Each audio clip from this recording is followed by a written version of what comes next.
ఓం నమో వెంకటేశాయ. అందరికీ నమస్కారం. హిందూ టెంపుల్స్ ఇన్ఫర్మేషన్‌కి స్వాగతం. నా పేరు శ్రీకాంత్. తిరుమల తిరుపతి లేటెస్ట్ అప్డేట్స్‌కి స్వాగతం. ఈ వీడియోలో తిరుమల శ్రీ వెంకటేశ్వర స్వామి దర్శనానికి ఎలాంటి దర్శన టికెట్ లేకుండా వెళ్తున్న శ్రీవారి భక్తుల కోసం ప్రతిరోజు కొండ కింద ఇచ్చే ఎస్ఎస్‌డి సర్వదర్శన్ టోకెన్స్ మరియు శ్రీవారి మెట్టు మార్గంలో వెళ్ళే వారి కోసం ఇచ్చే దివ్య దర్శన్ టోకెన్స్ ప్రస్తుతం ఏ సమయాల్లో ఇస్తున్నారు? ఎవరెవరికి ఇస్తున్నారు? ఎక్కడ ఇస్తున్నారు? ఏ సమయానికి తిరుపతి చేరుకుంటే ఈ దర్శన టోకెన్స్ పొందవచ్చు అనేది ఈ వీడియోలో వివరించే ప్రయత్నం చేస్తున్నాను. అదేవిధంగా కొండపైకి తిరుమల చేరుకున్నాక ఆఫ్లైన్లో రూమ్స్ ఎక్కడ ఇస్తారు, ఏ సమయానికి ఇస్తారు, ఏ సమయంలోపు తిరుమల చేరుకుంటే ఈ రూమ్స్ అనేది పొందవచ్చు అనేది ఈ వీడియోలో వివరించే ప్రయత్నం చేస్తున్నాను. కాబట్టి ఎవరైతే ఈ వీడియో చూస్తున్నారో చివరిదాకా చూసి లైక్ చేసి షేర్ చేయండి. అదేవిధంగా మీకు ఎలాంటి సందేహాలున్నా ఎస్ఎస్డి సర్వదర్శన్ టోకెన్స్ గురించి కింద కామెంట్ ద్వారా తెలియజేయండి. ఖచ్చితంగా మీకు రిప్లై ఇస్తాను. మరియు మన హిందూ టెంపుల్స్ ఇన్ఫర్మేషన్ ఛానల్ని సబ్స్క్రైబ్ చేసుకొని సపోర్ట్ చేయండి. ఓం నమో వెంకటేశాయ. ప్రస్తుతం ఎలాంటి దర్శన టికెట్ లేకుండా వెళ్తున్న శ్రీవారి భక్తుల కోసం కొండ కింద ప్రతిరోజు ఇచ్చే ఎస్ఎస్డి సర్వదర్శన్ టోకెన్స్ మరియు దివ్య దర్శన్ టోకెన్స్. ఇందులో ఎస్ఎస్డి సర్వదర్శన్ టోకెన్స్ శ్రీనివాసం, విష్ణునివాసం మరియు భూదేవి కాంప్లెక్స్లో ప్రతిరోజు కూడా తెల్లవారుజామున 12 గంటల తర్వాత ఏ సమయంలో అయినా జారీ చేయవచ్చండి. నిన్న అనగా శుక్రవారం రోజున ఉదయం 12:10 జారీ చేయడం జరిగింది.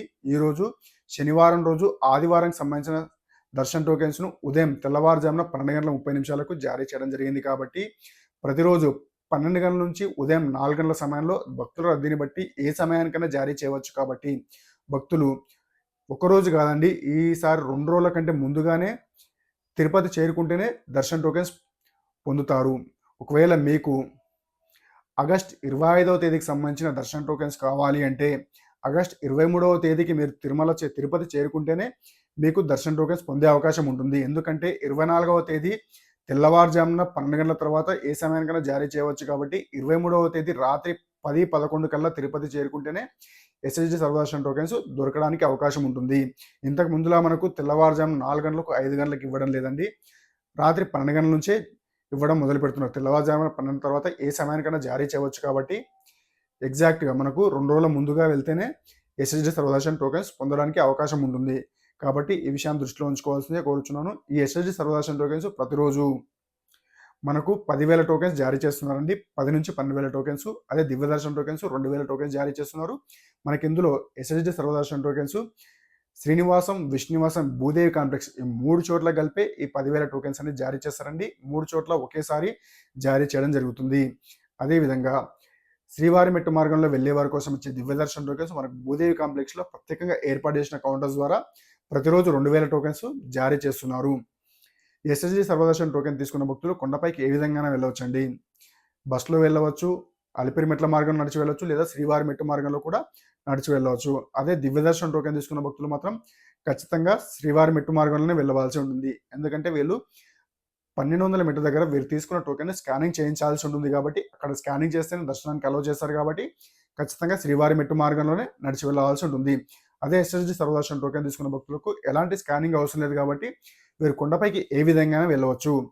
దర్శన టోకెన్ తీసుకున్న తేదీ నుంచి మనకు నెక్స్ట్ డే దర్శనానికి ఇస్తారు. కాబట్టి మీరు చేరుకున్న రోజుకు మరుసటి రోజు కాకుండా మీరు దర్శన టోకెన్ తీసుకున్న నెక్స్ట్ డే మీకు దర్శనం ఉంటుంది. కాబట్టి ఈ విషయాన్ని దృష్టిలో ఉంచుకోవాల్సిందే కోరుచున్నాను. ఒకవేళ మీరు 23వ తేదీ సాయంత్రానికి చేరుకున్నా కూడా మీకు 24వ తేదీ రోజు టోకెన్ ఇస్తారు. కాబట్టి 25వ తేదీ దర్శనం ఉంటుంది. కాబట్టి ఈ విషయాన్ని దృష్టిలో ఉంచుకోవాల్సిందే కోరుచున్నాను. ఎస్ఎస్డి సర్వదర్శన్ టోకెన్ తీసుకోవాలనుకున్న భక్తులు ఆధార్ కార్డు ఒరిజినల్ కానీ జిరాక్స్ కానీ క్యారీ చేయవలసి ఉంటుంది. అదేవిధంగా క్యూ లైన్లో ఎంతమంది ఉంటే అంతమంది అందరూ నిల్చోవాల్సి ఉంటుంది. ఎవరి టోకెన్ వారికే ఇస్తారు. కాబట్టి 12 సంవత్సరాల వారికి ఎలాంటి టోకెన్ అవసరం లేదు. కాబట్టి వారి క్యూ లైన్లో నిల్చోవాల్సిన అవసరం లేదు. 12 సంవత్సరాలు దాటిన ప్రతి ఒక్కరు కూడా క్యూ లైన్లో నిల్చొని ఎవరి టోకెన్ వారే తీసుకోవాల్సి ఉంటుంది. ఫ్యామిలీలో ఎంతమంది ఉంటే, ఫ్రెండ్స్ ఎంతమంది ఉంటే అంతమంది లైన్లో నిల్చొని ఎవరి టోకెన్ వారే తీసుకోవాల్సి ఉంటుంది. ఒకరుంటే ఒకరు, ఇద్దరుంటే ఇద్దరు, 5 మంది ఉంటే 5 మంది, 10 మంది ఉంటే 10 మంది అందరూ కూడా లైన్లోకి వెళ్ళి ఎవరి టోకెన్ వారే తీసుకోవాల్సి ఉంటుంది. ఇంకా మనకు అలిపిరి మెట్ల మార్గానికి టైమింగ్స్ విషయానికి వస్తే ఉదయం 5:30 గంటల నుంచి రాత్రి 9:30 గంటల వరకు అలౌ చేస్తారు. అదే శ్రీవారి మెట్టు మార్గంలో ఉదయం 6 గంటల నుంచి సాయంత్రం 6 గంటల వరకు అలౌ చేస్తారు. ఈ 2 మెట్ల మార్గాల్లో కూడా మనకు 12 సంవత్సరాల చిన్నపిల్లల్ని మధ్యాహ్నం 2 గంటల వరకు మాత్రమే అలౌ చేస్తారండి. 2 గంటల తర్వాత చిన్నపిల్లల్ని అలౌ చేయరు. కాబట్టి చిన్నపిల్లల తల్లిదండ్రులు మధ్యాహ్నం 2 గంటల లోపే అలిపిరి లేదా శ్రీవారి మెట్టు మార్గం ఎక్కేలా ప్లాన్ చేసుకోవాల్సిందే కోరుచున్నాను. 2 గంటల తర్వాత అలో చేయరు. ఈ విషయాన్ని దృష్టిలో ఉంచుకోండి. ఇక కొండపైకి వెళ్ళిన తర్వాత ఆఫ్‌లైన్‌లో రూమ్స్ మనకి సీఆర్ఓ ఆఫీస్ దగ్గర ప్రతిరోజు ఉదయం 5 గంటల నుంచి ఆ రోజుకు సంబంధించిన డిఫైన్డ్ కోటా కంప్లీట్ అయిపోయే వరకు కంటిన్యూగా జారీ చేస్తారండి. దీనికోసం భక్తులు తెల్లవారుజామున 2 గంటల నుంచి క్యూ లైన్‌లో వేచి ఉండడం జరుగుతుంది కాబట్టి 5 గంటల నుంచి జారీ చేస్తారు. తిరుమలకు మీరు ఉదయం 8, 9 గంటలలోపు క్యూ లైన్‌లో ఉన్నారనుకోండి, మీకు టోకెన్ పొందారనుకోండి, ఈ రూమ్‌కి సంబంధించిన అలాట్‌మెంట్ స్లిప్ తీసుకున్నారనుకోండి, మీకు 2-3 గంటల లోపు రూమ్ అలాట్ అయ్యే అవకాశాలుంటాయి. ఈ 8, 9 గంటల లోపు ఎవరైతే రూమ్ స్లిప్ అలాట్‌మెంట్ స్లిప్ తీసుకుంటారో వారికి ఎర్లీగా రూమ్ అలాట్ అయ్యే అవకాశాలుంటాయి. అదే 9 గంటల తర్వాత తీసుకున్న వారికి లేట్‌గా రూమ్ అలాట్ అయ్యే అవకాశాలుంటాయి. కాబట్టి ఈ విషయాన్ని దృష్టిలో ఉంచుకోవాల్సిందే కోరుచున్నాను. ఇక తిరుమలలో రూమ్స్ పొందాలంటే రూల్స్ ఏమిటంటే మనకి 21 సంవత్సరాల లోపు వారికి రూమ్ ఇవ్వరండి. ఒకరికి రూమ్ ఇవ్వరు. అదేవిధంగా పెళ్లి కాని జంటలకు కూడా రూమ్ ఇవ్వరు. కాబట్టి ఈ విషయాన్ని దృష్టిలో ఉంచుకోవాల్సిందిగా కోరుచున్నాను. అదేవిధంగా రూమ్ తీసుకోవాలంటే ఫ్యామిలీలో ఉన్న అందరూ కూడా లైన్‌లో నిల్చోవాల్సిన అవసరం లేదండి. ఎవరైనా ఒకరు నిల్చుంటే సరిపోతుంది. ఒరిజినల్ ఆధార్ కార్డ్ గాని, జిరాక్స్ గాని క్యారీ చేయవలసి ఉంటుంది. అదేవిధంగా వ్యాలిడ్ మొబైల్ నెంబర్ ఇవ్వాల్సి ఉంటుంది. మీరు కౌంటర్ దగ్గరికి వెళ్ళిన తర్వాత మీ ఆధార్ కార్డ్ తీసుకొని మీ డీటెయిల్స్ ఎంట్రీ చేసిన తర్వాత మీ మొబైల్ నెంబర్ ఎంట్రీ చేసి మీకు అలాట్‌మెంట్ స్లిప్ ఇవ్వడం జరుగుతుందండి. మీకు అలాట్‌మెంట్ స్లిప్ తీసుకున్నప్పటి నుంచి 2-3, 4 గంటల లోపు మీకు రూమ్ అలాట్ అవ్వడం జరుగుతుంది. మీకు రూమ్ ఎక్కడ అలాట్ అయిందో మీ నెంబర్‌కి మెసేజ్ పంపించడం జరుగుతుంది. కాబట్టి ఖచ్చితంగా వ్యాలిడ్ మొబైల్ నెంబర్ ఇవ్వాల్సి ఉంటుంది. ఇన్‌కమింగ్, ఔట్‌గోయింగ్ ఉన్న మొబైల్ నెంబర్. మీకు ఒకవేళ 3, 4 గంటలు దాటిన తర్వాత కూడా మీకు మీ నెంబర్‌కి మెసేజ్ రాలేదనుకోండి, మనకు సీఆర్ఓ ఆఫీస్‌లో అదేవిధంగా సీఆర్ఓ ఆఫీస్ ఆపోజిట్‌లో ఉన్న ఏఆర్‌పీ కౌంటర్‌లో కూడా మనకు ఎల్ఈడీ స్క్రీన్‌లు ఏర్పాటు చేయడం జరిగింది. ఆ ఎల్ఈడీ స్క్రీన్స్ పైన ప్రస్తుతం ఏ నెంబర్‌కి సంబంధించిన అలాట్‌మెంట్ నెంబర్‌కి సంబంధించిన రూమ్ అలాట్ అవుతుందో అక్కడ 5-10 నిమిషాలకు ఒకసారి రిఫ్రెష్ చేస్తూ ఉంటారు, స్క్రీనింగ్ చేస్తూ ఉంటారు. కాబట్టి మీరు అందులో చూసుకొని ఒకవేళ మీ నెంబర్‌కి సంబంధించిన room allotment numbers దాటిపోయిందనుకోండి, CRO office ఆపోజిట్‌లో ఉన్న కిసిక్ మిషన్ అనగా స్కానింగ్ మిషన్ అందులో మీరు పొందిన అలాట్‌మెంట్ స్లిప్ స్కాన్ చేస్తే మీకు రూమ్ ఎక్కడ అలాట్ అయిందో అందులో చూపించడం జరుగుతుంది. కాబట్టి మీ మొబైల్ నెంబర్‌లో ఆ ఫోటో తీసుకొని ఏ సత్రం దగ్గర అయితే మీకు రూమ్ అలాట్ అయిందో అక్కడికి వెళ్ళి సబ్ ఎంక్వైరీ ఆఫీస్ దగ్గరికి వెళ్తే మీకు అక్కడ రూమ్ అలాట్ చేయడం జరుగుతుంది. మీ రూమ్ రెంట్ 50 అయితే 50, ₹100 అయితే ₹100 పేమెంట్ అక్కడ చేసి అదేవిధంగా cache and deposit amount pay చేసి రూమ్ తీసుకోవాల్సి ఉంటుంది. సబ్ ఎంక్వైరీ ఆఫీస్ దగ్గర మీకు ఏ సత్రం దగ్గర అయితే రూమ్ అలాట్ అయిందో అక్కడికి వెళ్ళి అక్కడ తీసుకోవాల్సి ఉంటుంది. ఈ కాష్ అండ్ డిపాజిట్ అమౌంట్ అనేది మనకు రూమ్ వేకేట్ చేసినప్పుడు రిఫండ్ చేయడం జరుగుతుందండి.